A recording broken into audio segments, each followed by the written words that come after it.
सहनाववतु सहनौ भुनक्तु सह वीर्यं करवावहै तेजस्विनावधीतमस्तु मा विद्विषावहै।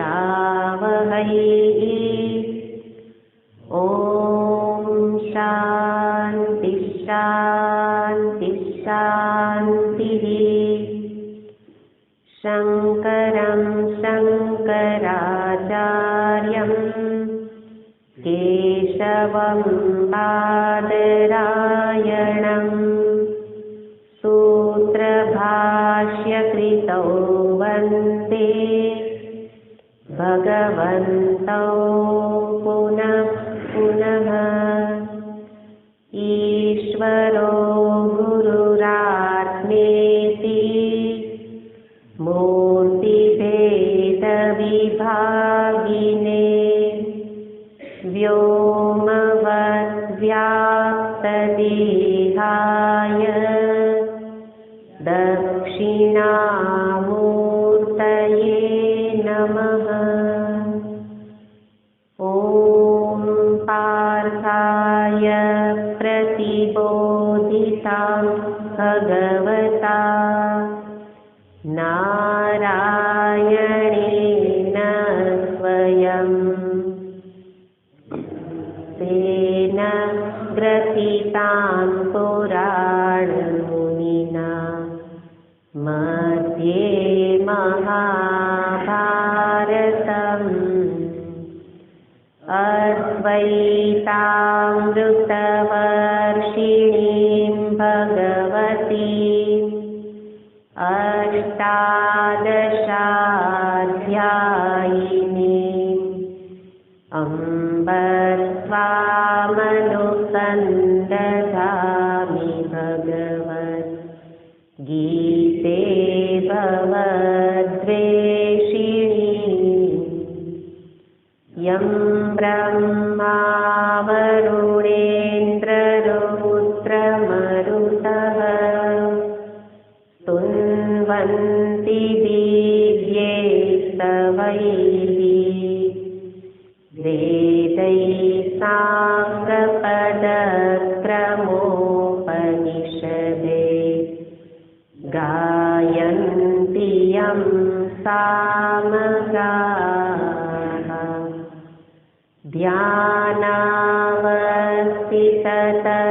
ध्यानावस्थिततद्गतेन मनसा पश्यन्ति यं योगिनो यस्यान्तन्न विदुःसुरासुरगणा देवाय तस्मै नमः।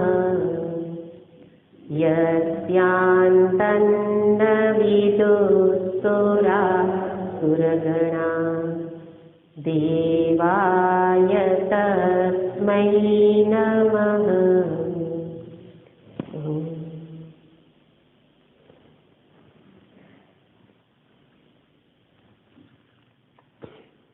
सत्तरमो श्लोक। यो न रुष्यति न द्वेष्टि न शोचति न काङ्क्षति शुभाशुभपरित्यागी भक्तिमान्यः स मे प्रियः।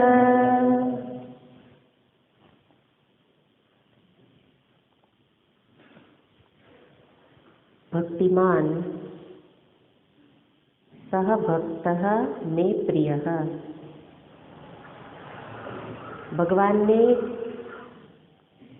ભગવાનને કોણ પ્રિય છે એનું વર્ણન આ શ્લોકોમાં કરે છે।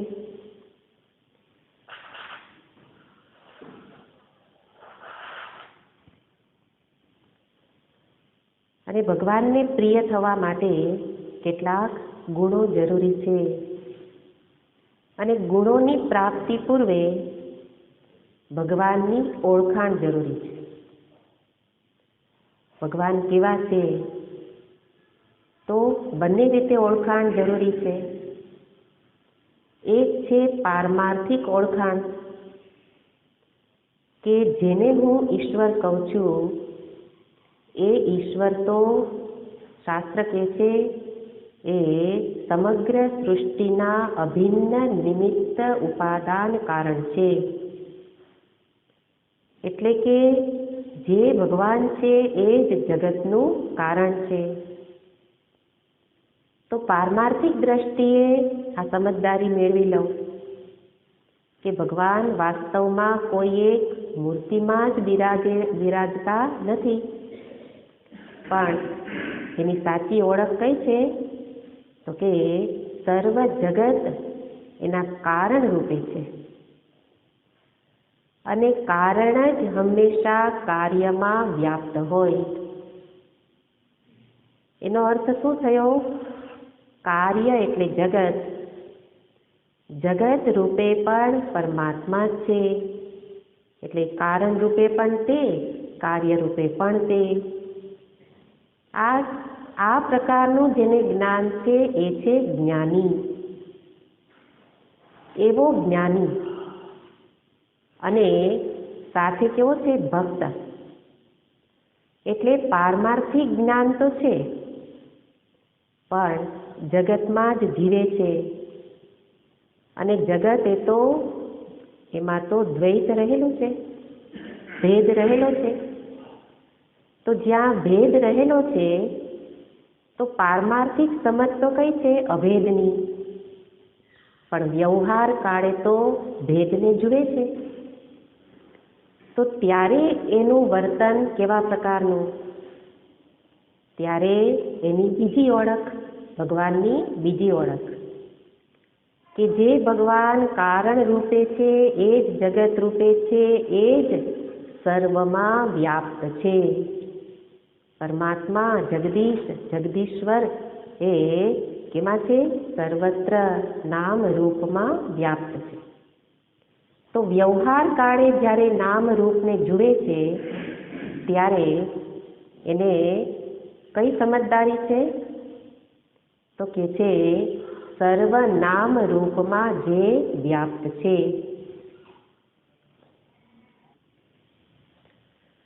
તો અહીંયા બંને પ્રકારની સમજદારી જ્ઞાની ભક્તમાં રહેલી છે. એક સમજદારી છે સર્વ જગત રૂપે પણ તે છે, અને એટલે કે કારણ કાર્ય રૂપે એ છે. અને જ્યારે વ્યવહાર કરે છે ત્યારે સર્વ નામ રૂપમાં એ જ વ્યાપ્ત છે. તો એવી સમજદારી જેને છે એનામાં આ ગુણો એ સહજ છે. જીવન મુક્તિ વિવેક ગ્રંથ છે, એમાં કહેલું છે કે અદ્વેષ્ટૃત્વાદિવત તેષામ ભજનમ સ્વભાવઃ, તેષામ સ્વભાવઃ ભજનમ હરેહે. એટલે કે અદ્વેષ્ટા વગેરે જે અહીંયા ગુણો કહ્યા એ આ જ્ઞાની ભક્તમાં કેવા છે? સહજ છે. એને દ્રષ્ટાંત રૂપે આપ્યું, કારણ કે એ ભક્તમાં ભજન જ સહજ છે, સ્વભાવ છે. ભક્તનો સ્વભાવ શું છે? ભજન કરવું. ભજનનો અર્થ પણ સમજવો પડે. ભજનમ નામ રસનમ. આ બધી પાયાની વસ્તુઓ જો ખબર હશે તો જ આ બધા ગુણો જીવનમાં આવી શકે. તો કે છે કે જે ભક્તનો સ્વભાવ શું બની ગયેલો છે? ભજન કરવું. અને જેવી રીતે એનો સ્વભાવ ભજન કરવાનો, જેવી રીતે આ અદ્વેષ્ટા ગુણો એ એના માટે સહજ છે, એવી જ રીતે એને હરિનું ભજન પણ કેવું છે? સહજ છે. અને ભજનનું નામ કહ્યું ભજનમ નામ રસનમ.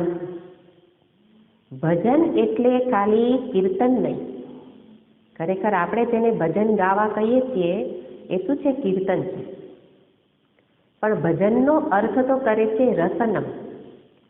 રસપૂર્વક. રસપૂર્વક જે પ્રવૃત્તિ કરો એ બની જાય ભજન. તો સત્સંગમાં પણ ભગવાન માટે પ્રેમ હોય, એમાં રસ હોય, તો સત્સંગ પણ બની જાય ભજન. એટલે સાધુ એક સાધુ બીજા સાધુને શું પૂછે, કેમ છો, શું ખાધું પીધું, એવું ના પૂછે, ક્યાં ગયા હતા ને, હે ને, પણ શું પૂછે, ભજન કેવું ચાલે છે.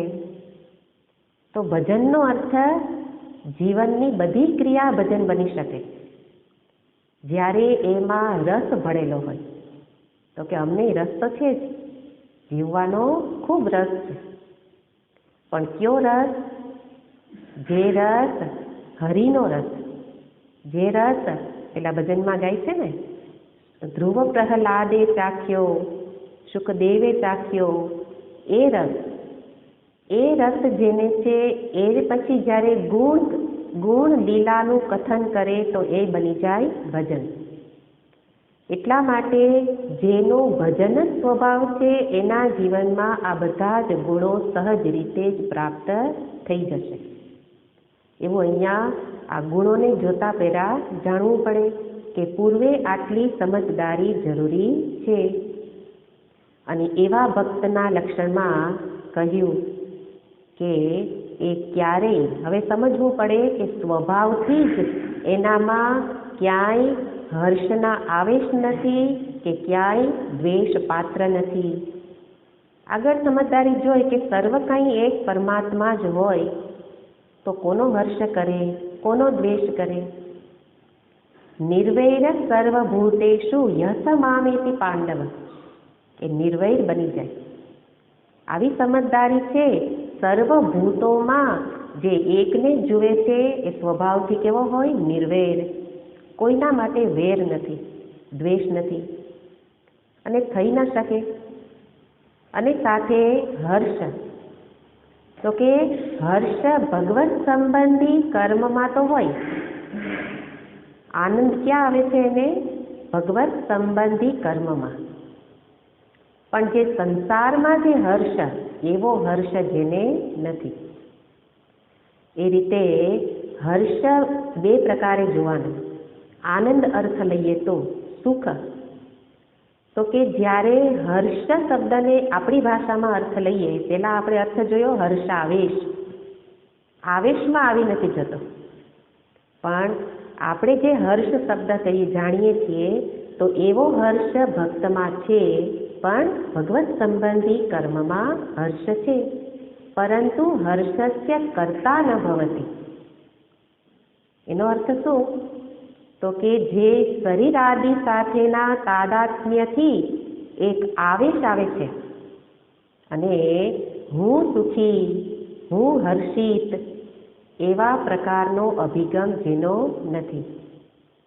એટલે જીવનમાં હર્ષ એટલે કે કોઈ પરિસ્થિતિથી હર્ષિત નથી થતો, એ તો નિરતિશય આનંદમાં જ મગ્ન છે.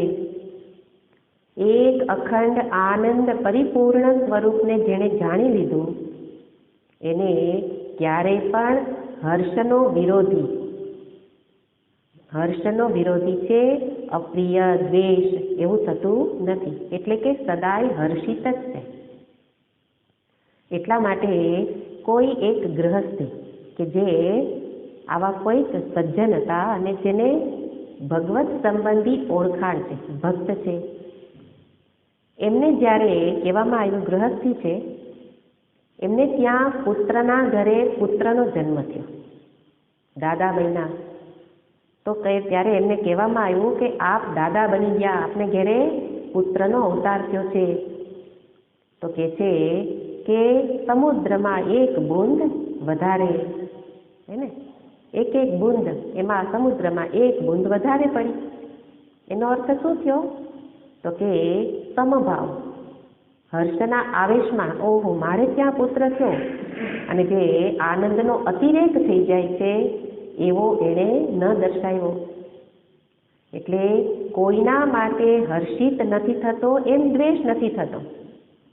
દ્વેષ કેમ નથી થતો, કારણ દ્વેષ જ મુખ્ય વસ્તુ છે. મનમાં આપણને અશાંતિનું કારણ છે દ્વેષ. અને આ ભક્તને દ્વેષ કેમ નથી થતો, કારણ કે મૂળમાં રહેલો છે ત્યાગ, વૈરાગ્ય.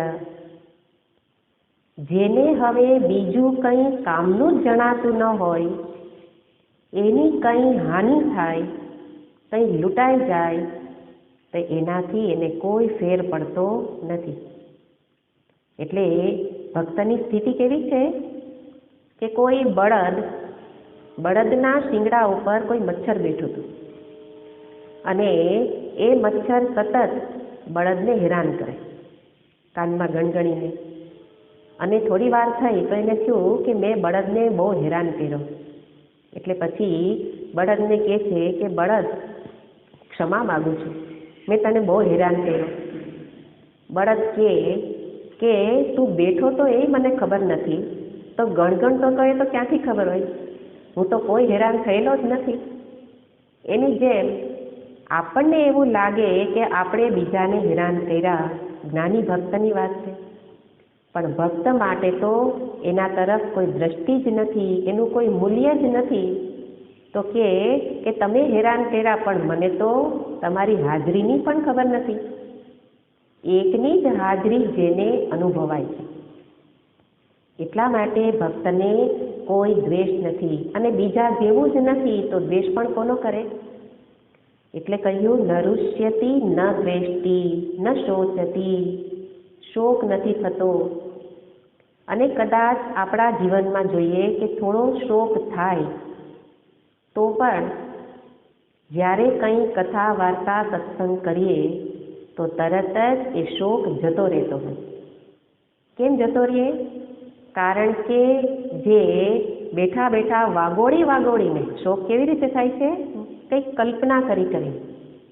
હવે એ ચિત્તને કંઈક કામ મળી ગયું, ભગવાનની કથા સાંભળે, લીલા સાંભળે, કંઈક સત્સંગ કરે તો એનાથી ચિત્તને કંઈક પ્રવૃત્તિ મળી, સત્પ્રવૃત્તિ. એટલે પેલી કલ્પનાઓમાંથી મન બહાર આવી જાય. એટલે પણ ભક્તને શોક નથી થતો, કારણ કે સદાય ચિત્ત એનું શેમાં છે? ભગવત સ્મરણમાં. એટલા માટે ચિત્ત ફ્રી જ નથી તો શોકને સ્થાન નથી. એવા ભક્ત માટે કર્મ કરે, પણ એ કર્મ બે પ્રકારે થાય, શુભ અને અશુભ. તો એ બે પ્રકારે કર્મ કરશે, પણ એ કર્મ પાછળનું પ્રયોજન કયું છે? એ કર્મને શુભ કે અશુભ બનાવે. કર્મ પાછળની વિચારસરણી શું છે? કર્મ પાછળથી મારે કર્મ કરીને લેવું છે શું?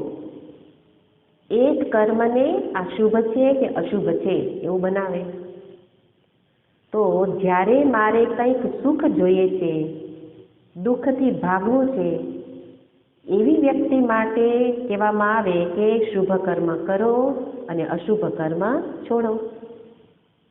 કારણ કે અશુભ કર્મ કરવાથી ચિત્ત વિક્ષિપ્ત થશે, પાપ લાગશે, પાપનું ફળ દુઃખ પ્રાપ્ત થશે.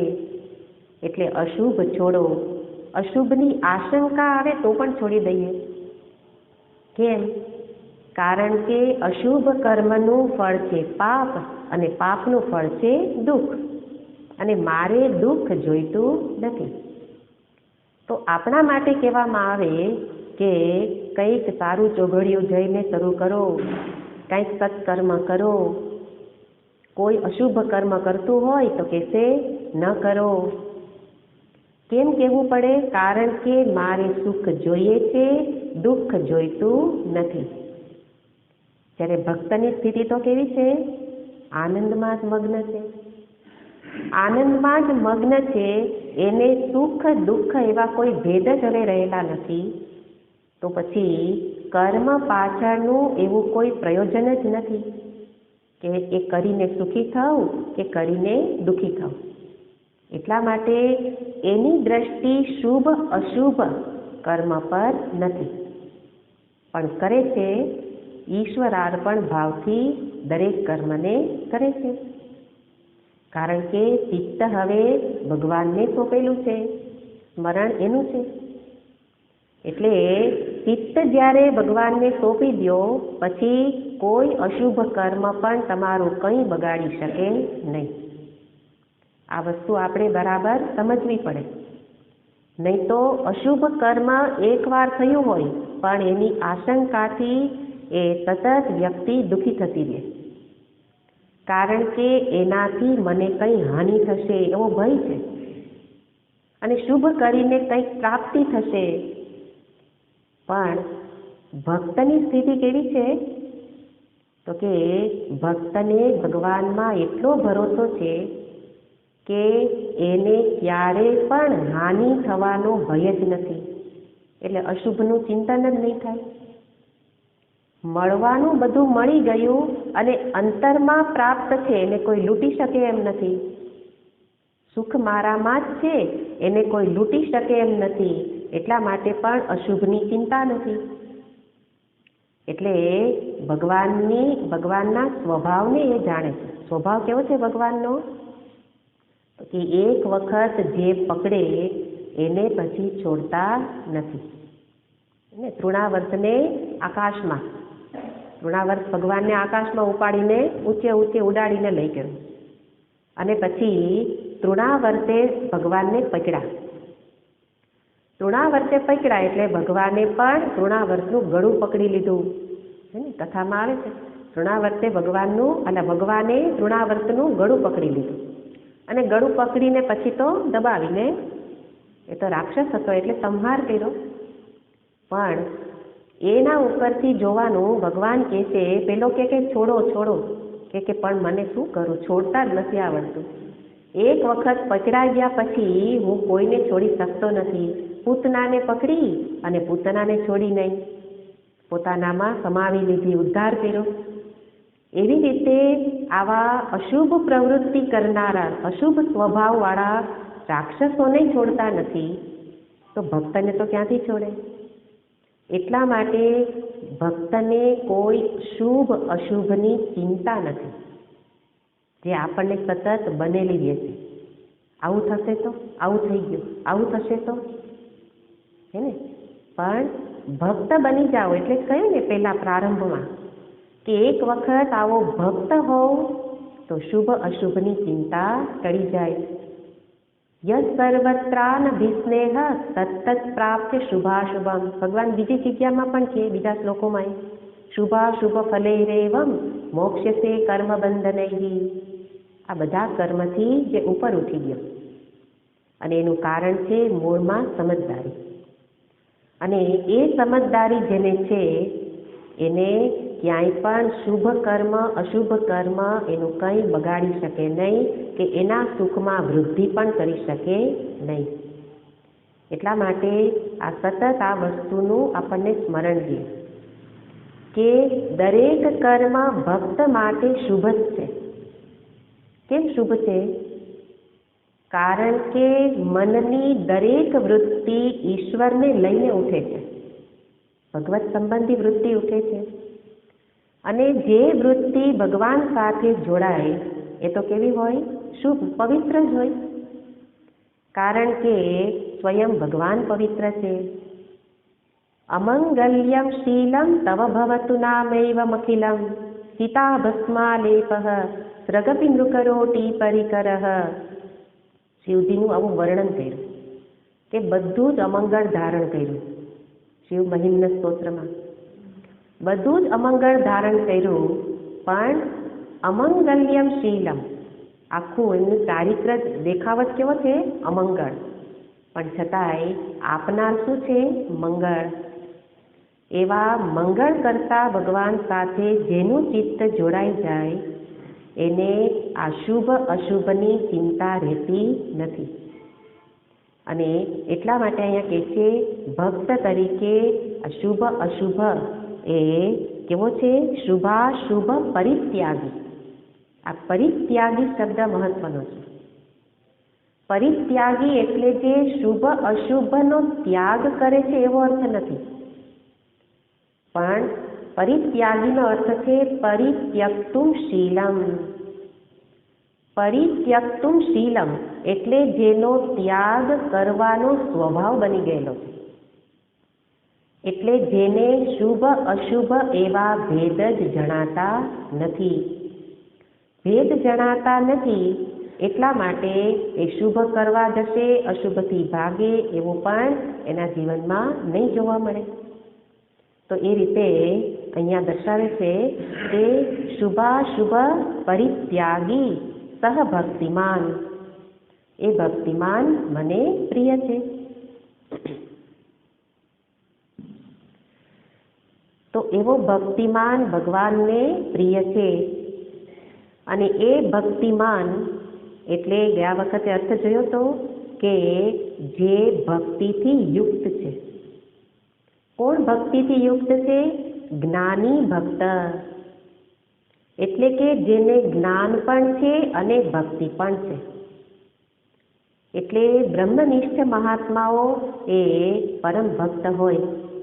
ઉડિયા બાબાજી મહારાજ બ્રહ્મનિષ્ઠ હતા, પણ એની સાથે હંમેશા ભક્ત મંડળી સાથે રહે. જ્યાં જાય જ્યાં એમનો નિવાસ હોય ત્યાં ભજન કીર્તન થતા હોય. કોઈ વખત વૃંદાવનમાં આવી રીતે કોઈક સ્થાનમાં રહેતા હશે અને બધા ભજન કીર્તન કરે. ત્યાં આવો કોઈ કહેવાતા જ્ઞાની, ત્યાં બીજા નિવાસ બાજુમાં એમને નિવાસ હશે અને એમણે જોયું કે ઉડિયા બાબાજી મહારાજ સાથે તો આ ભક્ત મંડળી છે, આ બધા ભજન કરે છે. એટલે તરત જ મોટેથી બૂમો પાડવા માંડ્યા, દ્વૈતી આવ્યા, દ્વૈતી આવ્યા, અહીંથી ભાગો, દ્વૈતી આવ્યા. એટલે શું? તો કે જ્ઞાન તો છે અદ્વૈતનું, અભેદનું, અને ભજન તો ક્યાં થાય? દ્વૈતમાં. એટલે કે અદ્વૈતનું જ્ઞાન છે ને ભજન કરે છે, આ તો દ્વૈતી છે, અદ્વૈતી નથી. અને એટલે ત્યાંથી ભાગીને જતા રહ્યા. મહારાજ શ્રી કહે છે કે દ્વૈત પણ પરમાત્માથી ભિન્ન નથી. દ્વૈત એટલે સમગ્ર જગત, નામ રૂપ, એ પણ પરમાત્માથી ભિન્ન નથી. પણ પેલાએ શું સમજી લીધું? આ દ્વૈત અને અદ્વૈત. અદ્વૈત એને કહી જ ન શકાય. અદ્વૈત એટલે જેમાં દ્વૈત છે જ નહીં, પણ વ્યવહાર કાળે તો દ્વૈત રહેલો જ છે. અને એવી રીતે જેની અધકતરી સમજ છે એવું સમજે છે કે આ બધી સમજદારી મેળવવી ગમે, જગત સત્ય, જગત મિથ્યા અને પરમાત્મા સત્ય, આવું બધું સાંભળવું ગમે. પણ તાલી પાડીને ભજન કરવાનું કહે તો કે એમાં મજા નહીં આવે ને. કોઈ કીર્તન કરતું હોય તો શરમ આવે. કેમ આવે? કારણ કે આપણને ભક્તિ નથી ગમતી.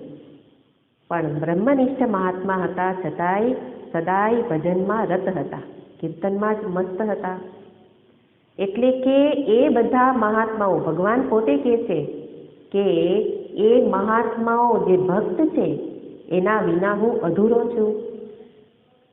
અને એટલા માટે, કારણ કે ભક્તની એની સાથે એટલી પ્રિયતા છે એટલે ભગવાનને પણ એ ગમે છે.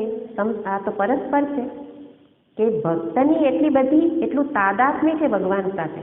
એટલે કોઈ જગન્નાથપુરીમાં કોઈ ભક્ત થઈ ગયા અને જગન્નાથપુરીમાં દર્શન કરવા ગયેલા, અને દર્શન કરવા ગયા ત્યાં પટ બંધ થઈ ગયા. પટ બંધ થઈ ગયા એટલે આ તો ભક્તને, ભગવાનને પોતાનાથી જુદો સમજે જ નહીં, પોતાનો જ માને છે. એટલા માટે એણે ત્યાં શ્લોકની રચના કરી દીધી. ઐશ્વર્ય મદ મત્તોસી, તું કોણ છે? તને તારા ઐશ્વર્યનું મદ આવી ગયેલું છે. ઐશ્વર્ય મદ મત્તોસી મામ અવજ્ઞાય વર્તસે, તું આ મારી અવજ્ઞા કરવા લાગ્યો, તું ઐશ્વર્યને કારણે અંધ થઈ ગયો એટલે આ પટ બંધ કરી દીધો અને મને દર્શન નથી દેતો. તને મારી અવજ્ઞા કરવાનું આ વર્તન કેમ સૂઝ્યું? જો તું આવું કરીશ, દર્શન નહીં આપે, તો હવે પછી આ બૌદ્ધોનું ખંડન હું જ કરું છું, પ્રતિપાદન તારું હું જ કરું છું, હે ને? હું જ તને સત્ય રૂપે સમજાવું છું. અને પેલા બૌદ્ધ લોકો, ત્યારે બૌદ્ધ સાથે એમનું ખંડન બંધન ચાલતું હતું. અને એટલે કે બૌદ્ધ એ તારો વિરોધ કરે તો હું જ તને પ્રતિપાદન કરું છું, તને સત્ય રૂપે બતાવું છું. તો હવેથી એ બૌદ્ધોનું ખંડન નહીં કરું. જો તને તારા ઐશ્વર્યનો મદ આવી ગયેલો હોય તો. અને ત્યારે તરત જ ભગવાનના પટ ખુલી ગયા. તો એ ભગવાનની સાથે ભક્તનું એવું તાદાત્મ્ય છે જેથી કરીને ભગવાન પોતે પણ કહે છે કે એ ભક્ત મને પણ અત્યંત પ્રિય છે. એમાં અહંકાર નથી, એમાં પ્રેમનો અતિરેક છે. અને એટલા માટે અહીંયા બતાવે છે કે બધા જ ભક્ત જ્ઞાની હોવા છતાં પણ પરમ ભક્ત થઈ શકે. અને એનું કારણ છે કે ભગવાનને પ્રિય હોવાનું કારણ એ છે કે તો બધા જ ભગવાનને પ્રિય. એટલે જે એને માનતા નથી, એનો સ્વીકાર કરતા નથી, એનો નિષેધ કરે છે, ઈશ્વર જેવું કંઈ નથી, એ પણ ભગવાનને પ્રિય છે, કારણ કે એનાથી ભિન્ન જ કોઈ નથી. પણ જે એની હાજરીની નોંધ લે છે, ભક્તને ભગવાનની હાજરીની સતત નોંધ છે, એનું સતત સ્મરણ છે, એટલા માટે એને કહે છે કે એ મને અત્યંત પ્રિય છે. પણ પ્રિય બધા જ છે, પણ અત્યંત પ્રિય થવા માટે શું કરવું એનું અહીંયા માર્ગદર્શન છે. તો કે છે આવા પ્રકારનો ભક્ત એ મને અત્યંત પ્રિય છે. અને એ ભક્તને માટે હજી આગળ દર્શાવતા કે છે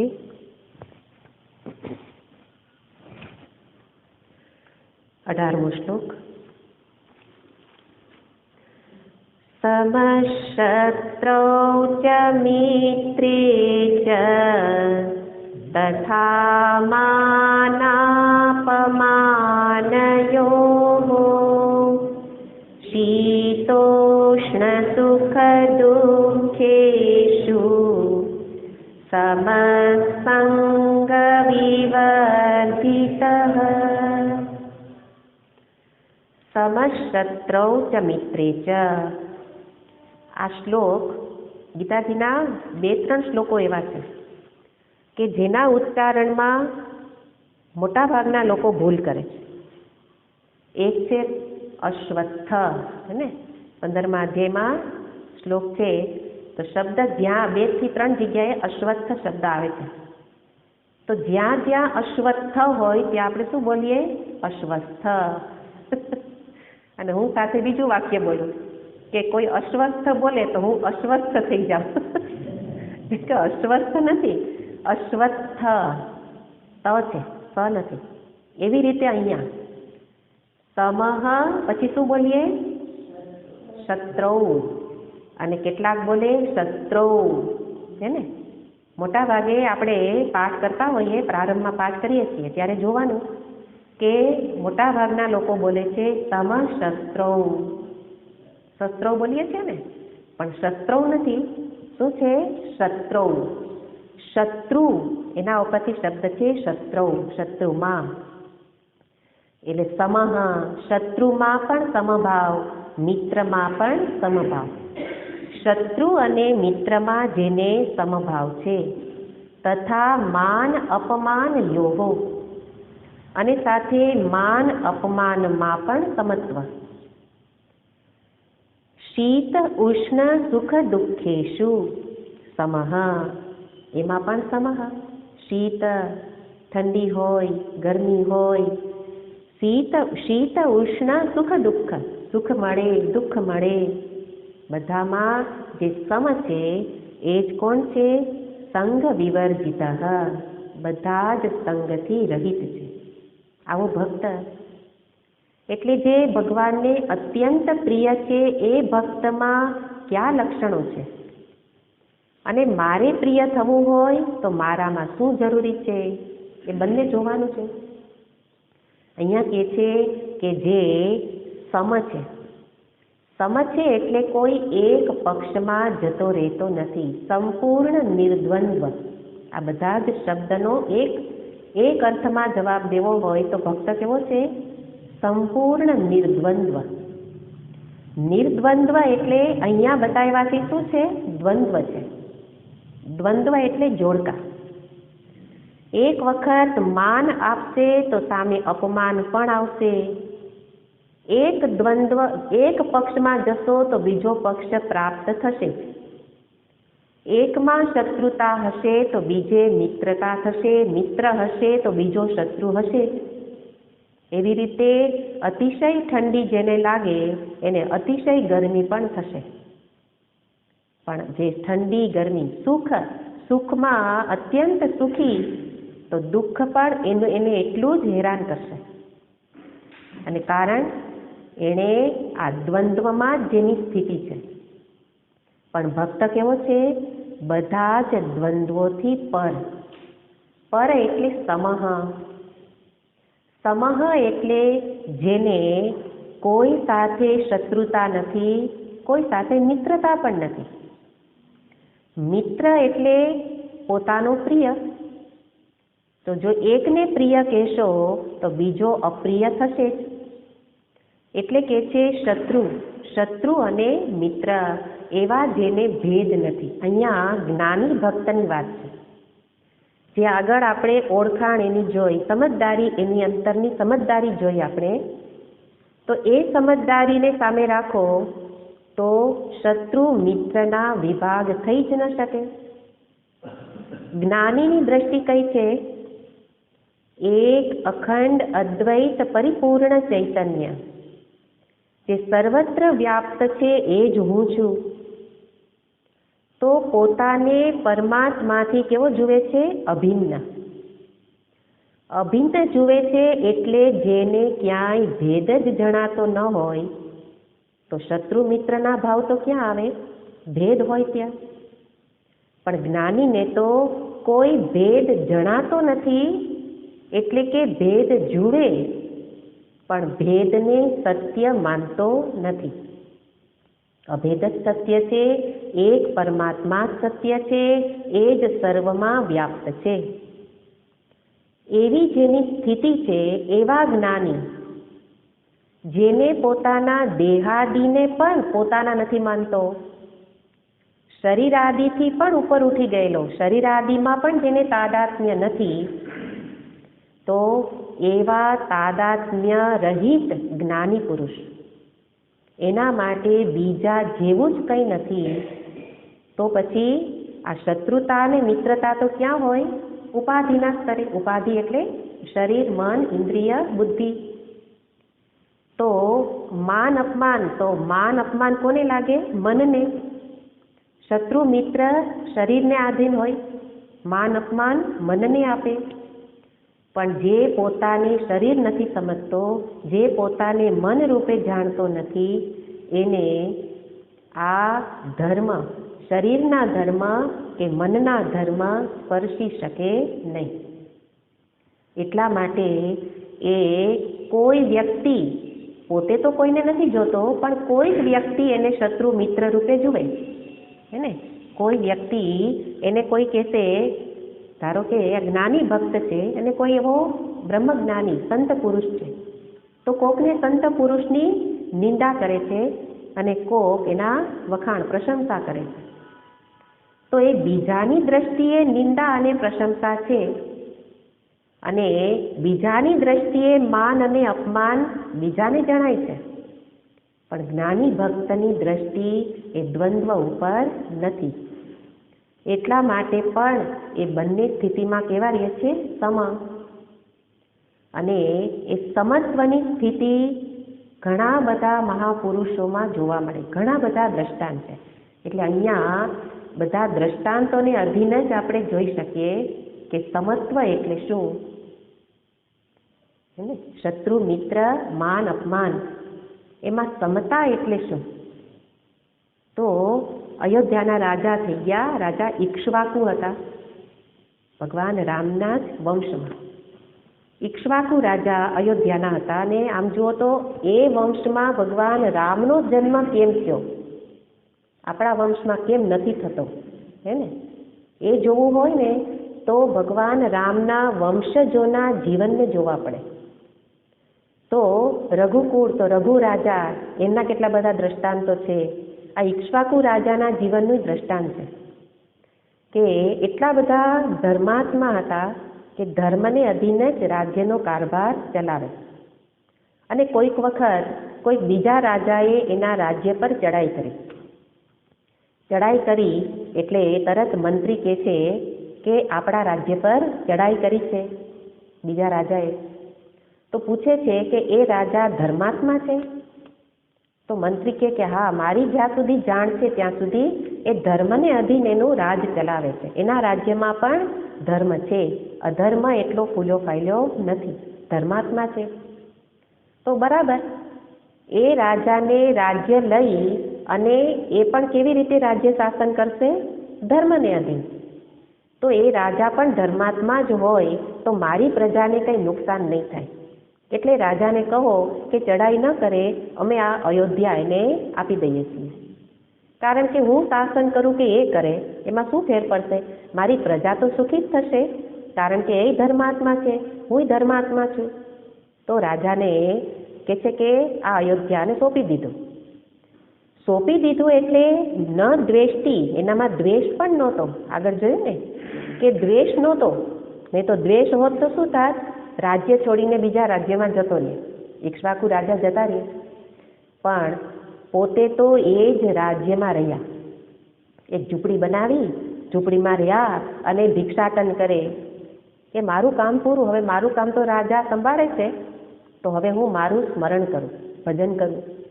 એટલે ભજનમાં લાગી ગયા કે મને તો સારું થયું કે મને આટલો સમય એટલો મળી ગયો. એટલે ભિક્ષાટન કરે અને પોતાનું જીવન ચલાવે.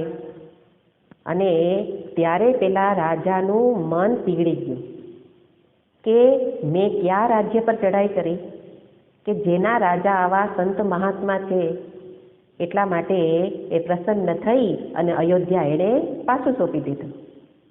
તો કહેવાનો અર્થ શું હતો કે એના માટે બીજા રાજાએ ચડાઈ કરી, પણ એની દ્રષ્ટિમાં એ શત્રુ નહોતો. ચડાઈ કરે તો કેવો હોય? શત્રુ હોય.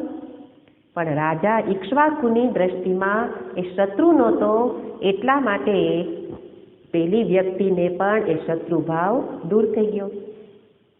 એવી રીતે આપણા જીવનમાં હોય કે બીજી વ્યક્તિ પ્રત્યે શત્રુભાવ હોય તો જ સામી વ્યક્તિને શત્રુતા રહે, પરસ્પર છે.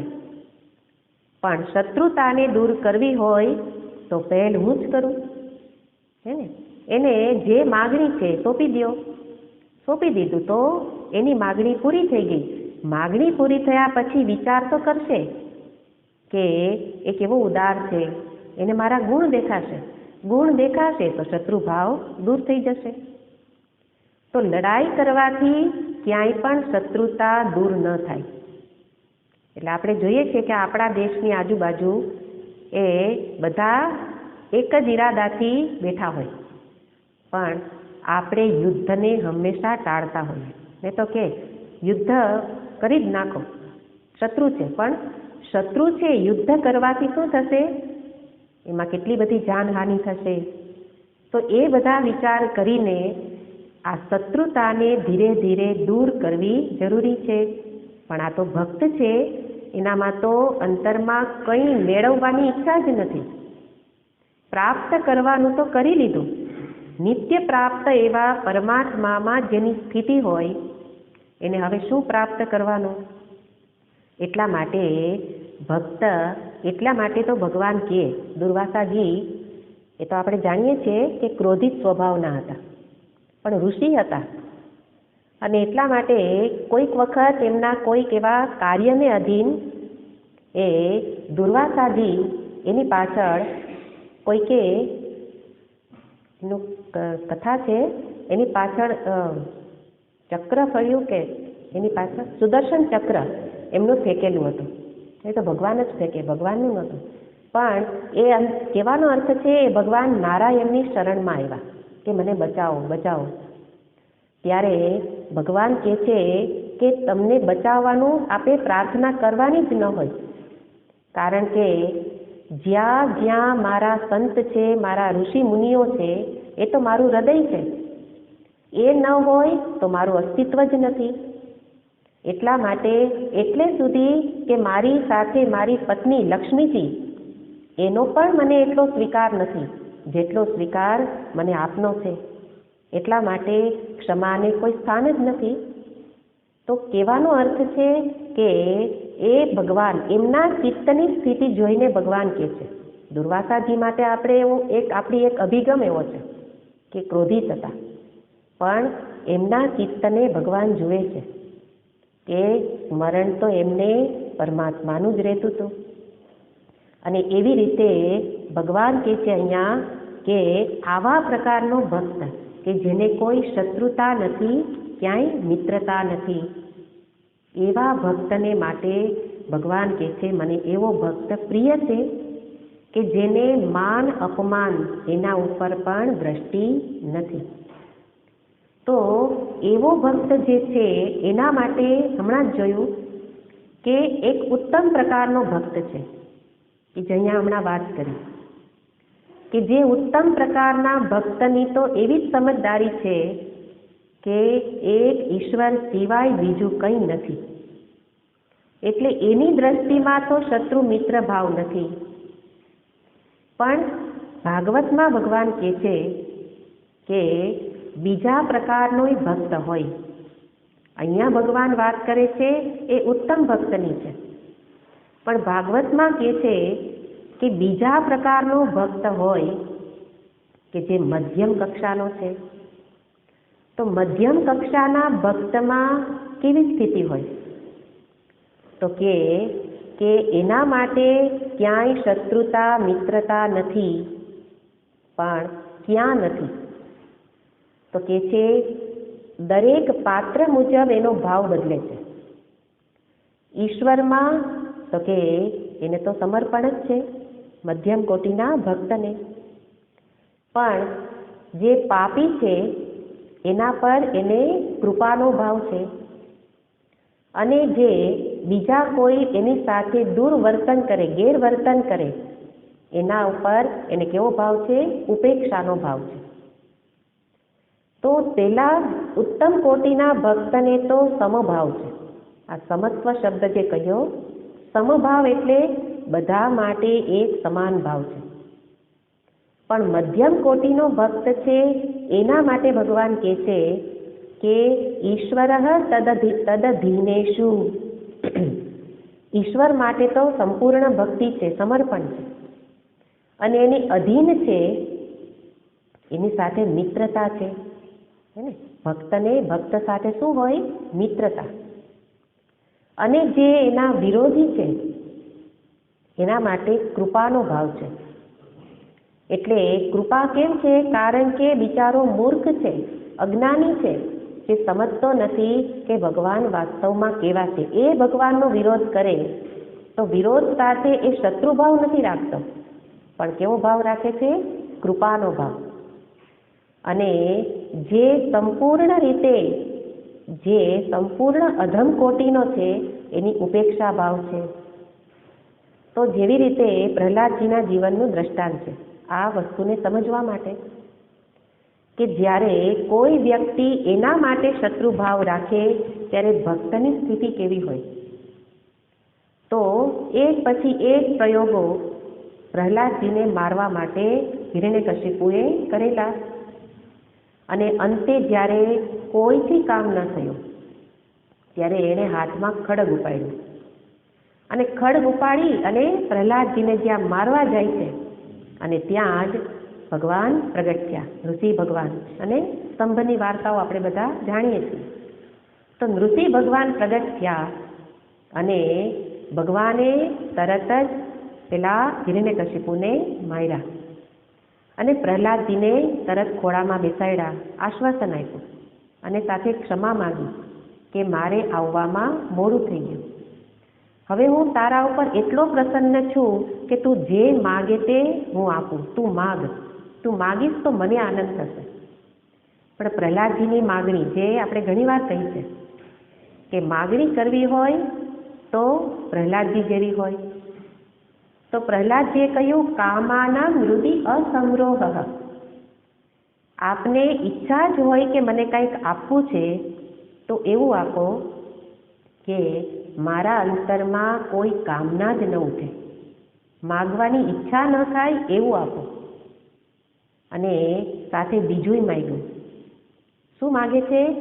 તો કે છે મારા પિતાજી કે જેણે આખું જીવન આપના વિરોધમાં જ જીવન પૂરું કર્યું, સાથે સાથે એટલા બધા અપરાધ કર્યા છે કે આપના અપરાધ કર્યા, આપના ભક્તનાય અપરાધ કર્યા છે.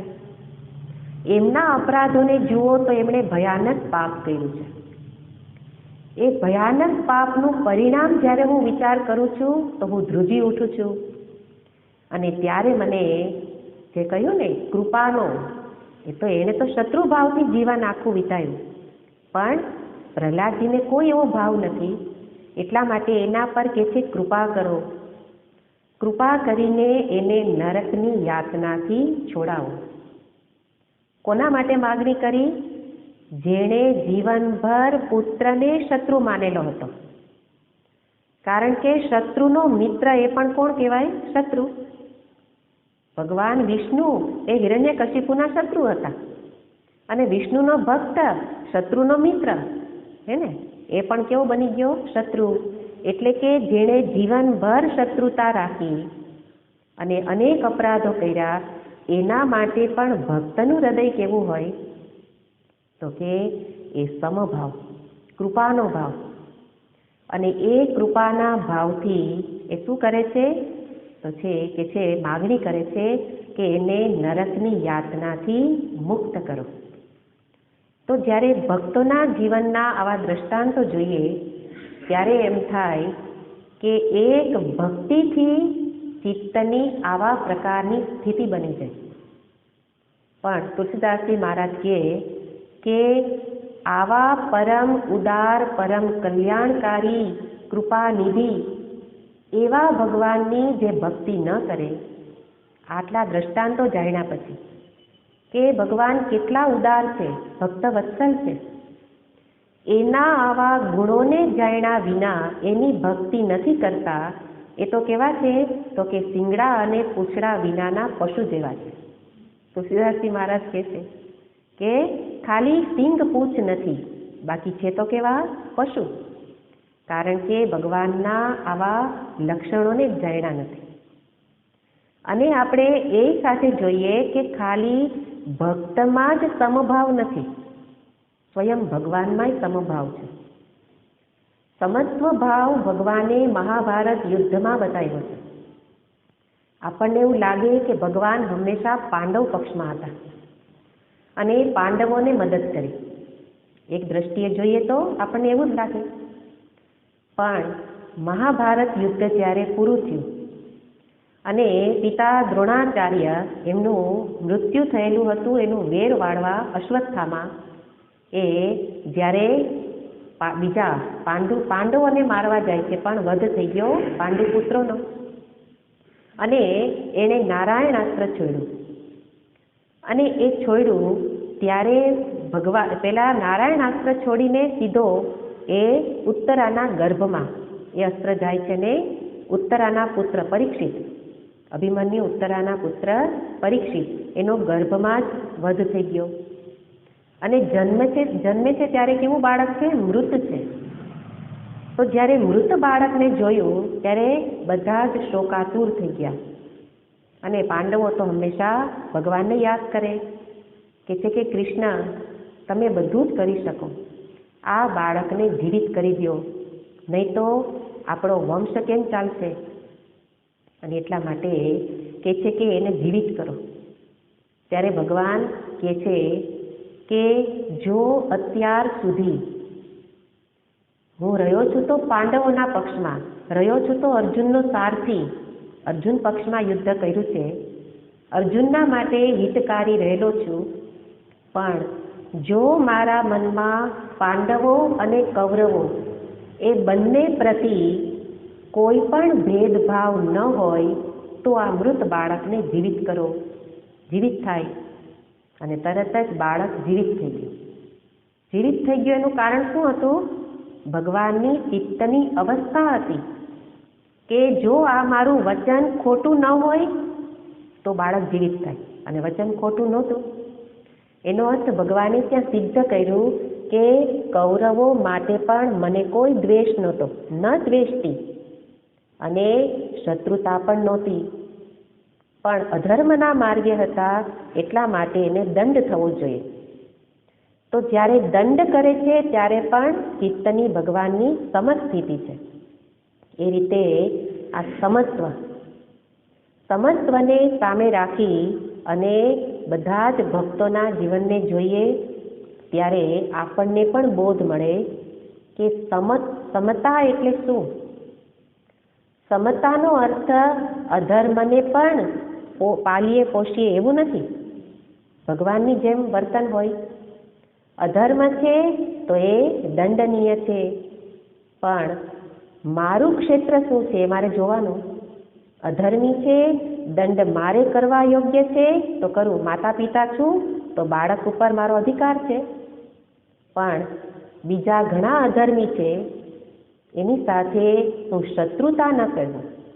અધર્મ છે તો બરાબર છે, અધર્મનો પક્ષ લેવાનો ન હોય, પણ જ્યારે એનો વિરોધ કરું ત્યારે પણ મારા મનનો ભાવ શું હોય? ભગવાનની જેમ કે ખરેખર તો બધા જ એક જ ઈશ્વરના સંતાનો છીએ.